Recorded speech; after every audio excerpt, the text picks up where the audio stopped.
Hello, my friends on Substack. How are you? I hope you're doing all right. Let me get rid of this. Um,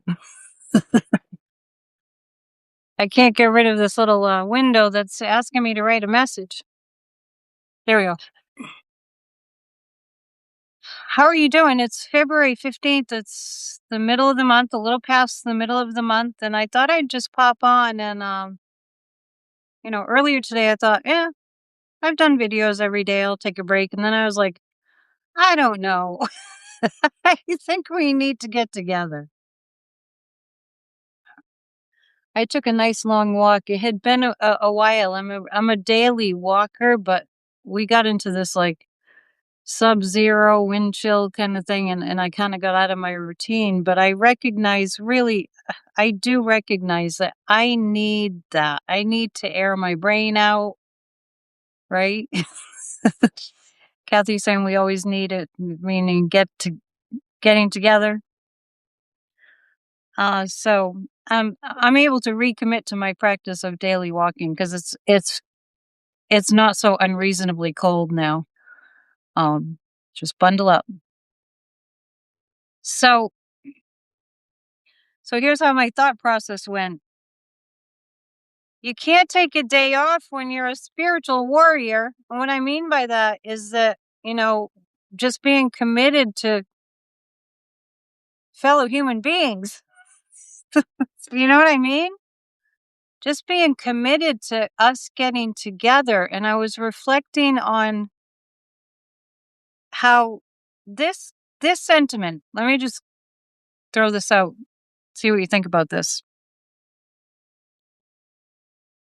A while back, the sentiment of people wanting to spend time together was just normal. Nowadays, it seems like that doesn't even enter into people's minds. Like, does anyone agree with that? How you don't ever really hear people say, I'd like to get to know you better. Let's spend some time together. Any kind of person, any kind of relating. It doesn't happen. And so it got me thinking about how we really degraded as a society. And that's a big part of the reason that we degraded as a society. When was the last time someone said, I'm having a potluck? Why don't you come by? When was the last time you just invited somebody to come by? When was the last time you just called somebody just to say, hey, what's up? I just thought I'd give you a call. Nowadays, you have to get a text permission first. Is it okay for me to call you? And then people ghost one another and don't acknowledge one another. And no, it's not. It's not isolating out of choice. Awesomeness is saying, are they depressed? No, it's not out of choice. It's out of the way that we have been kind of programmed to not do that anymore. We've been programmed to be distracted. We've been programmed to be very busy just trying to survive. As corporate conglomerates have gotten bigger and bigger, and they're still getting bigger. They want to run the world, and they're having some success. Right now in the United States, we're coming into a time of no regulation, no key, you reining in the big banks and big corporate, not overseeing that they don't become monopolies, no guardrails. And so then they will get to set the price that they want, and you'll be in a situation like we are with utility companies and largely with companies like Amazon, where they're the only ones that have what you need. And when you get a society to be all, preoccupied with how do we survive, if you're in survival mode, you're not thinking about calling up your friend and saying, hey, let's go hang out and have some fun. Because that's just not what you're thinking about.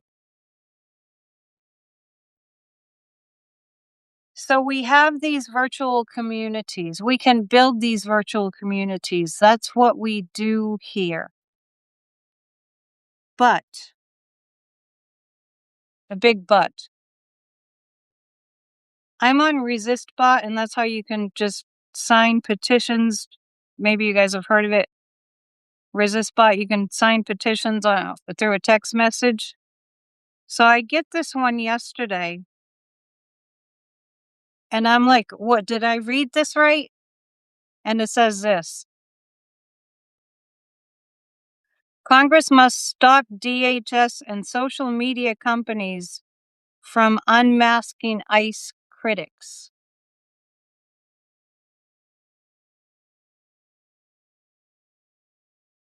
What are you saying? Put my phone back on the wall. Remember, I'll get it when the phone rang. Yeah, and how about when the doorbell rang?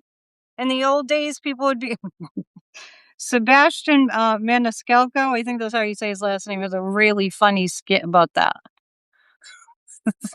We used to get excited when somebody came to the door. When we were kids. Nowadays, it's like, I'm not answering that, right? Same with the phone. And that is that's a corporate kind of a takeover of our phones, right? Because nobody... Make a song about what? We'll get into that next. Nobody wants to answer their phone because it's going to be somebody who is telemarketing, right? We have ways that we have to pay to make that not happen. So we're being controlled. Did you see that one, Sebastian? Oh my God, that's a very funny skit. Very funny skit. Who's at the door? I'll see if I can find it and post it. So back to this. Congress must stop DHS and social media companies from unmasking ICE critics. Apparently, let me read this. According to reporting in the New York Times, DHS has requested names, email addresses, and other identifying data associated with accounts that post about ICE activity or criticize the agency. What they're asking us to do is to refrain from saying that we are opposed to the terrorism of ICE. In several documented cases, subpoenas were withdrawn only after individuals represented by civil liberties attorneys challenged them in court. They're trying. So, anonymous political speech occupies a protected place in American constitutional tradition. All right. So, I had this idea. And these are the social media companies. I'll look into this more and see if I can bring you more information about it, but definitely look into it.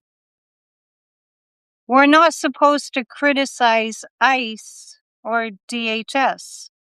Says who? Well, let's see. Who came up with this idea? I'm not sure who came up with this idea.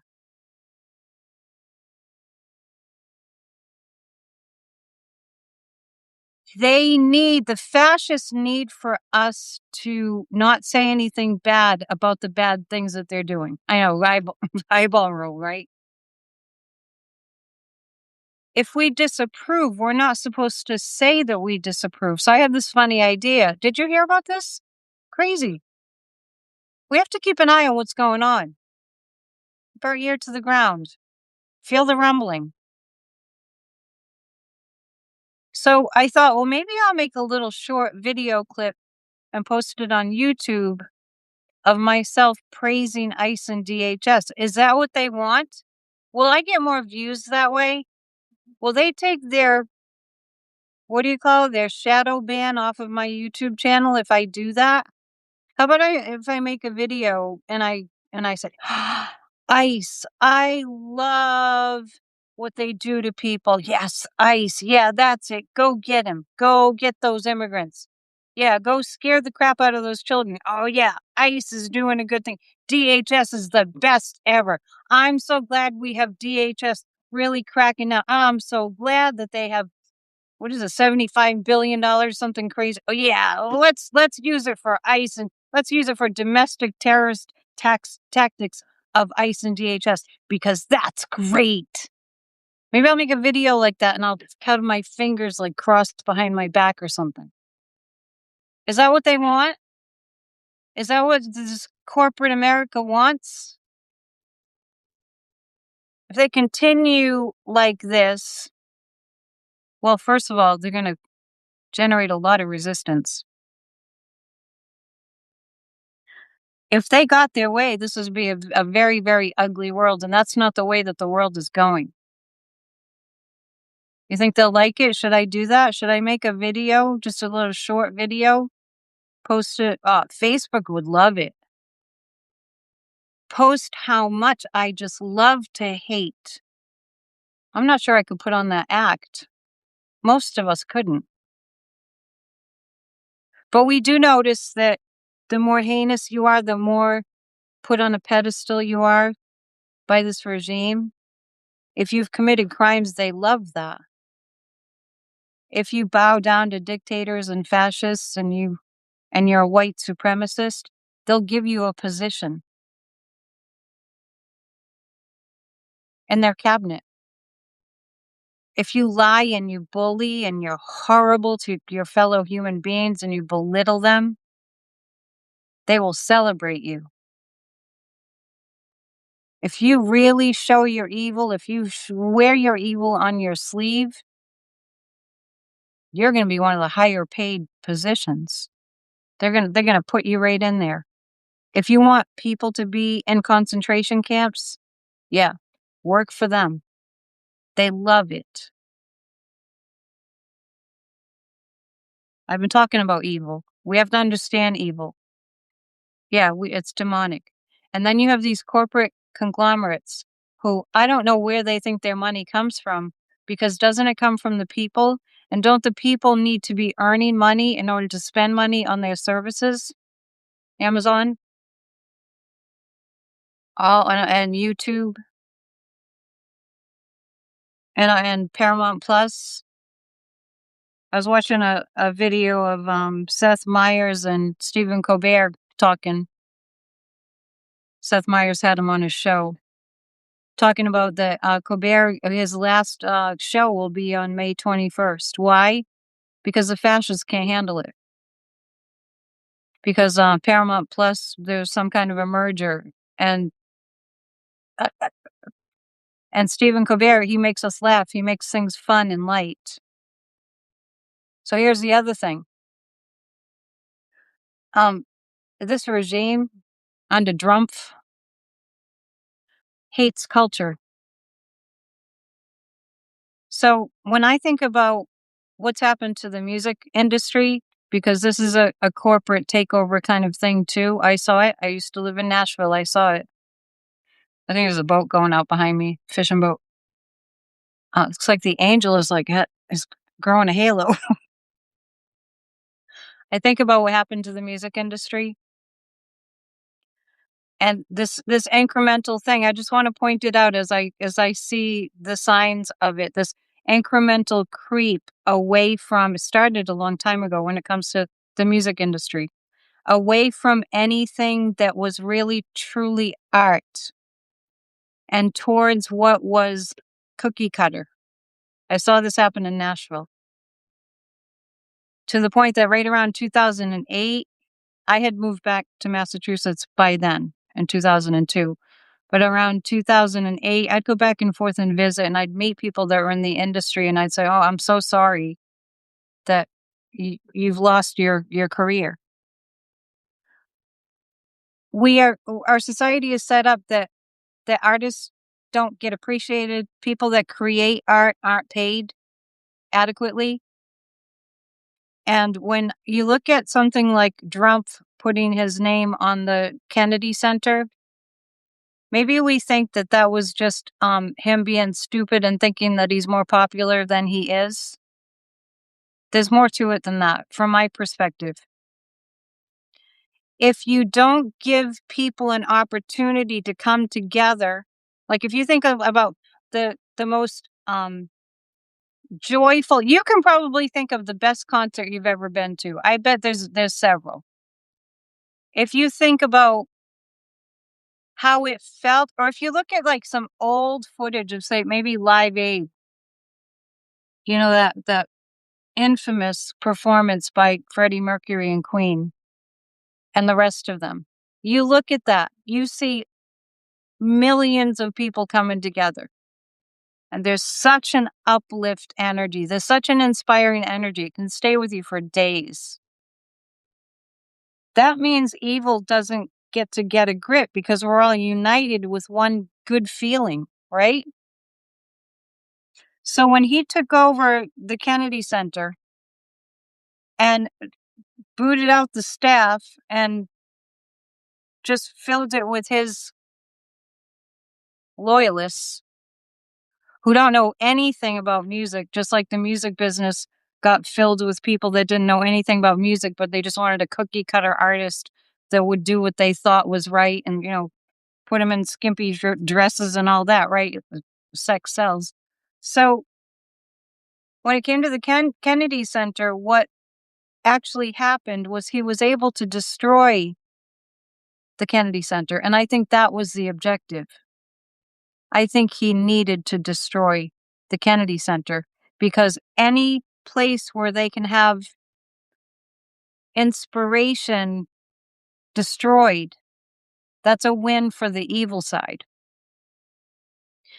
It's extremely important that artists do their art. It's extremely important, especially during times such as these, that we don't skimp on self-expression. Are you guys with me? And I started to think about what happened. If any of you are artists or musicians, or let me know. So I started to think about my lack of enthusiasm for practicing my art and how that ever came about. And how it ever came about was knowing that I won't get paid for it, knowing that I won't be compensated for it. There's hardly any way nowadays, unless you're really savvy and you've managed to generate millions of fans, that you can get paid. Spotify pays the artist. Even protest songs, there's no way to get paid with your songs. There used to be. Spotify, I am on Spotify. I don't know why. I've never gotten a check from Spotify. It's been like 20 years.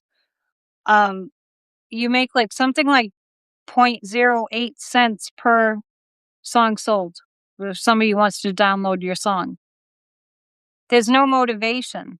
Back during the Clinton administration, I don't know if any of you remember that Clinton played the saxophone. And during the Clinton administration, it was like all gung-ho for music. Let's do music. Let's put music in the schools. For that matter, let's rewind to Jimmy Carter. And yeah, he was definitely for the arts, right? Jimmy Carter was a hit president. On a different topic, he had solar panels put on the White House. And he was so excited to offer the American people, look, energy can be free. Ronald Reagan came in and he just took them all down. Big oil, big oil, big oil, right? So now we have a society that discourages the arts and discourages self-expression and discourages music, discourages anything that brings a social message to the masses. Anything that unites us, they don't want. Because if it brings us together, it's a threat to them. If it brings joy, it's a threat to them. If it brings people into a sense of unity, it's a threat to them. If it actually tells people that we're in this together and we like to be together, That's not good. So they'll keep us very busy. They'll keep our esteem really low because it's hard to have good self-esteem when you're poor. It's hard to feel good about oneself if they don't have a pot to piss in, right? That's that's where they want us to be. And we have to see it in order to stop falling into their traps. I had this idea that with each new song that I record, or old song that I finally get recorded, and I thought about this, I thought this through. What if I offered a website with my music? And I'm saying this not just about me, but just to make a point. What if I offered a website with my music? What would happen if to download my song, each song was $19.99? Now, when you first think about that, you know that people's reaction would be this, and it's unfortunate. $19.99 for one song?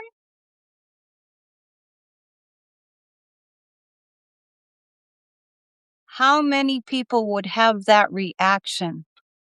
How many people look at the blood, sweat, and tears that goes into writing a composition, doing an amazing painting, having an amazing talk, a presentation that people want to come and see? How much is it worth? Yeah, I know awesomeness is saying make the music because you can, but that's a little bit irritating. I'm not saying that you're irritating. I'm actually saying that when for years and years and years now, you see that art doesn't pay, and now we're seeing all that the evil side, all that the fascists are willing to highlight is hatred and violence and fear and evil and isolation. Then what happens to like an artist who does a painting that nobody's going to see? What is the point, right? And so it has an incremental kind of effect. It happens slowly. But when people that are creative don't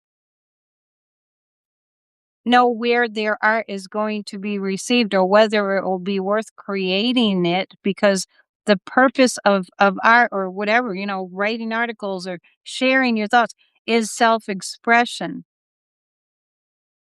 right? It's not just about songwriting. I just use that as an example, is self-expression. And self-expression, people that are able to self-express have self-esteem and self-confidence because that's required in order to show up expressing who you are through your words and your art and whatever else, even your presence alone. The fascists don't want that. Look at what Trump did to Bruce Springsteen. Bruce Springsteen was overseas several months ago. He might have been in England. He was doing a show, and he simply started to talk about what was happening in the United States of America under this regime. He was talking about it. And Trump was so angry that people were listening to Bruce. You're a visual artist. No one sees it. Yeah, do it because you can. I'm not saying that I stopped writing songs. I'm saying that it does a number on me when I know I won't get paid. Anyway, back to Bruce. Trump threatened him that he was going to come after him for expressing his feelings. You can't get much more American than Bruce Springsteen when it comes to music. Born in the USA, right? What do you guys think? I'd like to know your thoughts. So it's a way of killing one's spirit.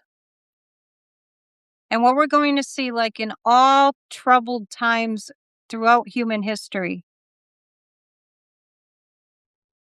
all troubled times throughout history, is that you cannot keep the artist down. You cannot keep the people that have something to say. You don't have to be an artist. We're all creative. I tell people that all the time, and they fight me. Yeah, I'm not creative. Yes, you are. You create something every day. Even when we think about something, we dream something up that we'd like to have happen, that's creative. They need for us to not have self-esteem. They need for us to not feel proud of who we are. And fuck that song, Proud to be an American. I'm sorry. That is not. Every single thing that Trump has done is anti-American. Evil turns things backwards. So we have a right to speak up, to self-express. We will not allow our beauty and our unity to be shut down. So at every turn, I would like to see everybody who's in the public eye, all the people that have social media accounts and all that, just express more, not less.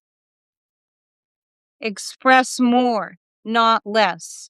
When they try to shut you down, you come back stronger, because that's what they're doing. When they executed Renee Good and Alex Pretty, right after they executed Renee Good, they ramped up how many more ICE and DHS agents thugs were going in to Minneapolis. We have to fight fire with fire. We can't leave that unanswered. We can't leave their suppression unanswered. So here's my pet peeve that I'm going to bring up again. I am so damn sick of having people talk about pro-democracy and saving democracy and in the same sentence saying, we're so scared. This is terrifying. Oh, we should be worried about that. What the fucking fuck? Excuse me. I don't mean to be so crass, but I've had it up to here with that kind of talk. And you all that see me on YouTube regularly, you know how I get into a rant. I don't want to hear that anymore. How about instead of saying, should we be worried? We need to be worried. We should be terrified. Oh, woe is us. We're losing. Oh, they're so strong. Oh, we're going to go cower in a corner. Sorry, that's not going to do. So rather than people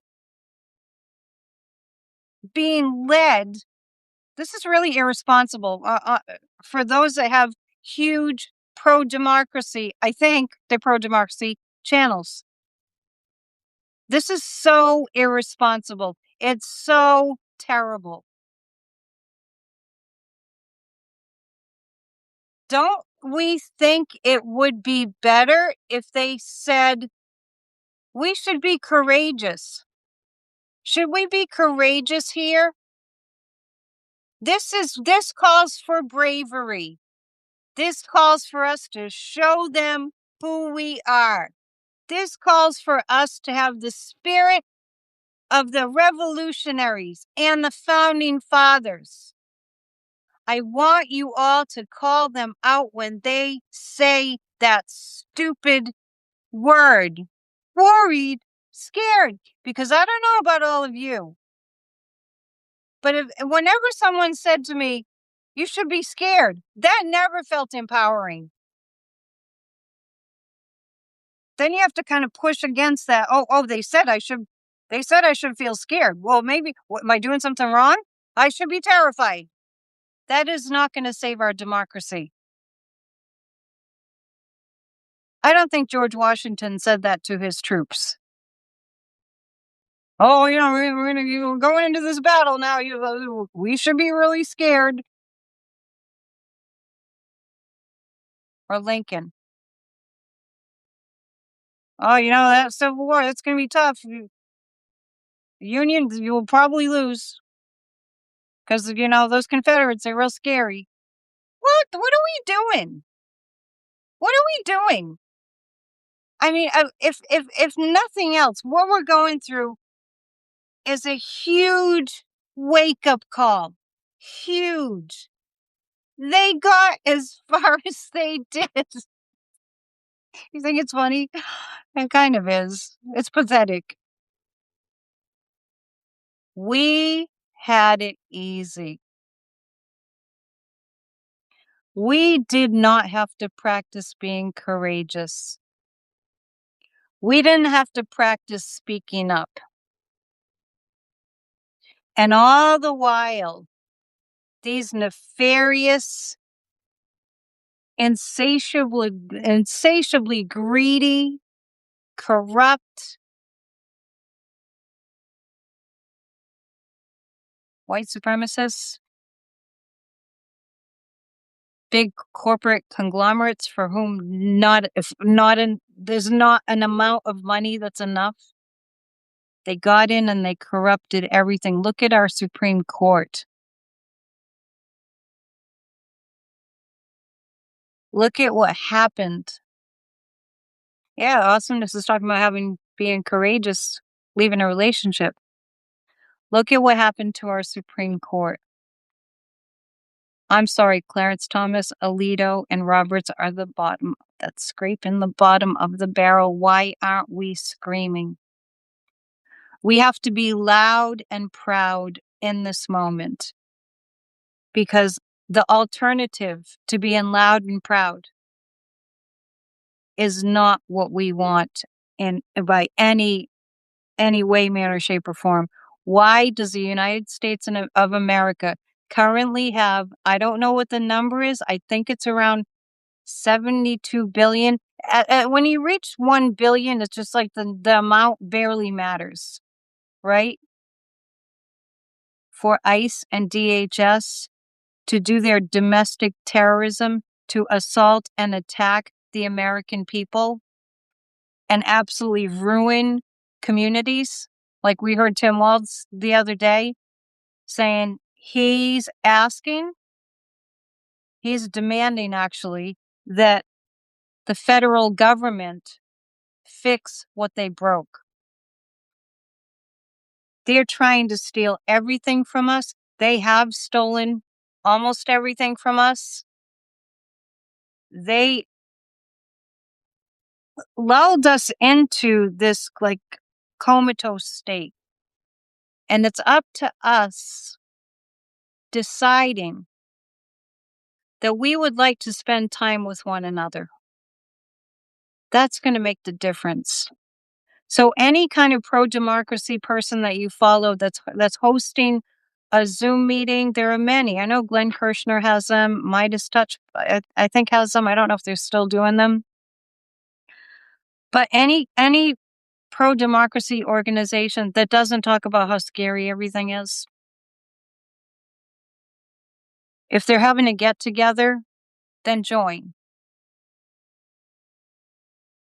If you can start a community group in your area or join one, don't hesitate.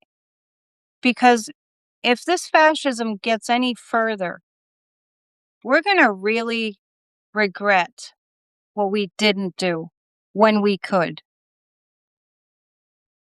We will be devastated at what we didn't do when we could.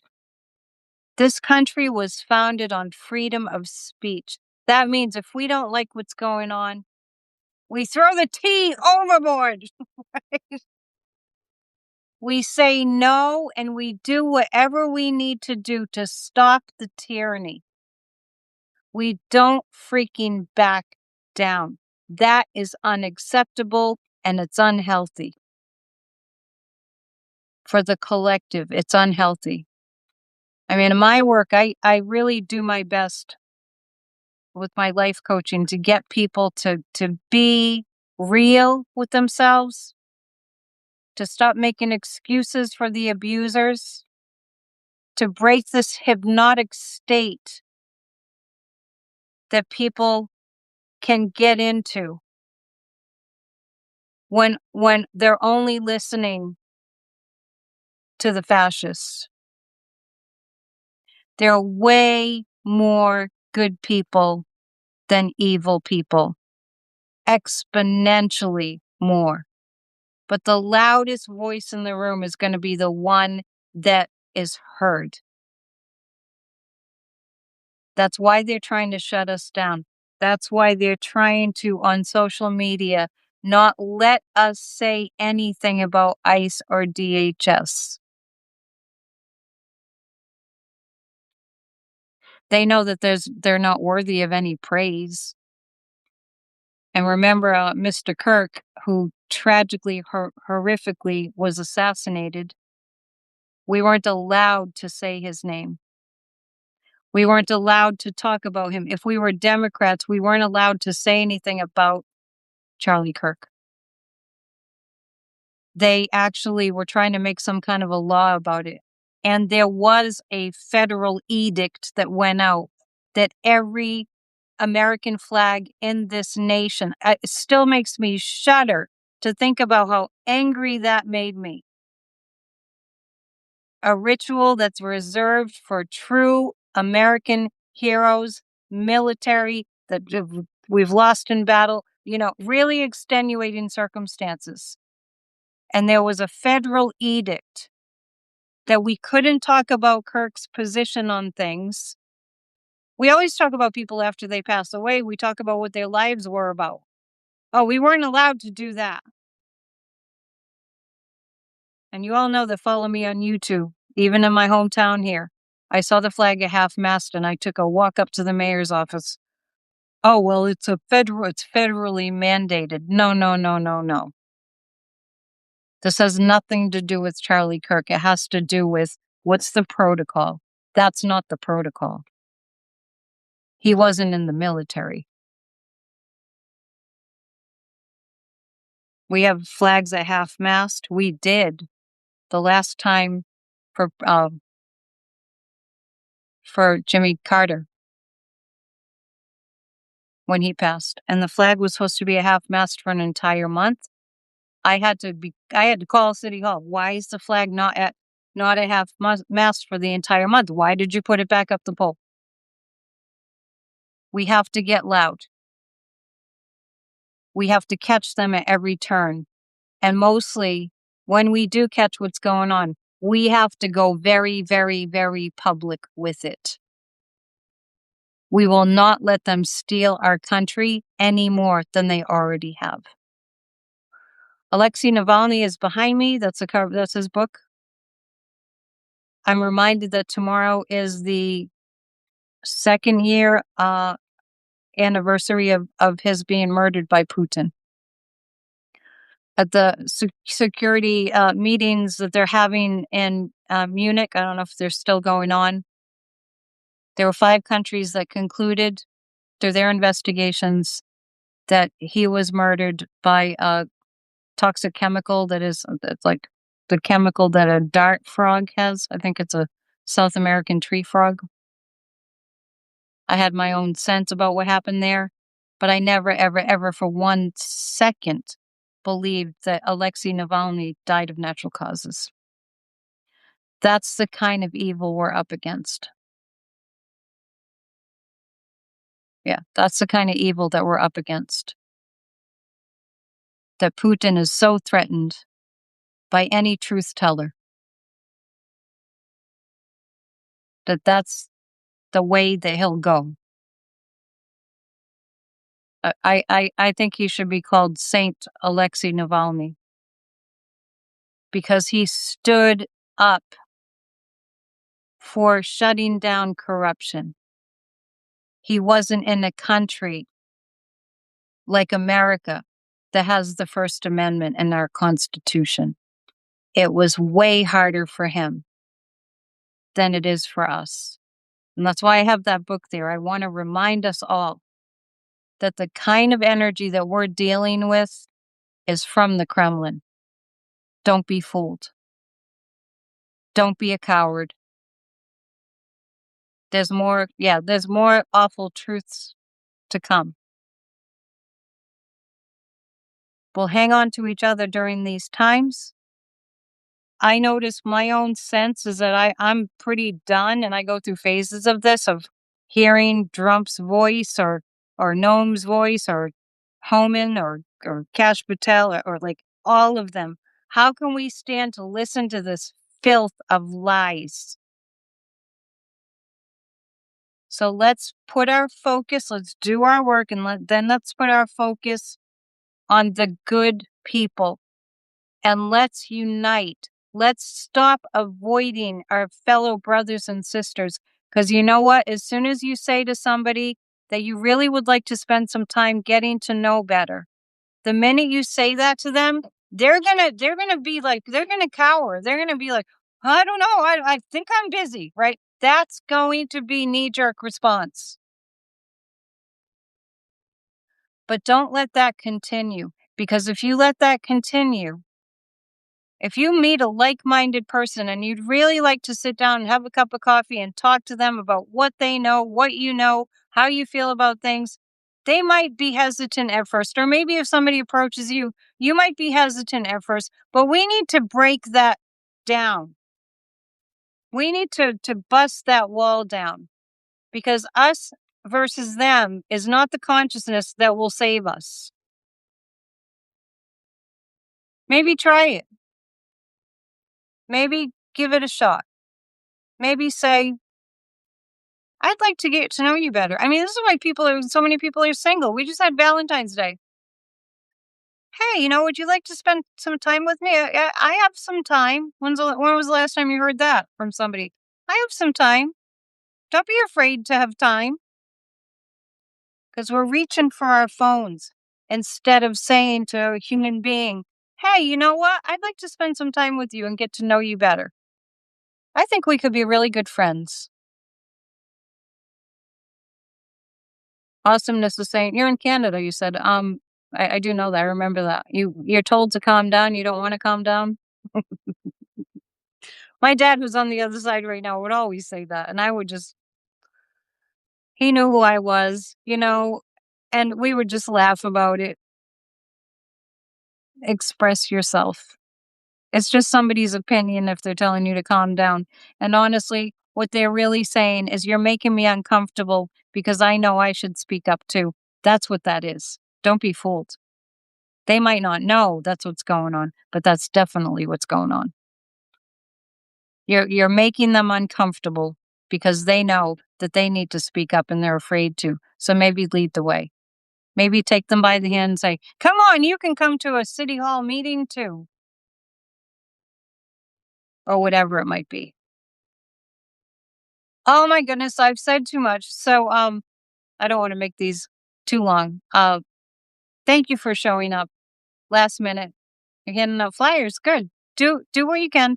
We'll pick up the conversation again tomorrow at some point. I'm very spontaneous, so I don't know. I might set it up ahead of time or not, but I will be back tomorrow, and keep the faith and go out and make some friends. You might really put a smile on somebody's face. All right. I'll see you again really soon. Thumbs up, please. And I like to say namaste. Have a great evening, or whenever you're watching this. Have a good time. See ya.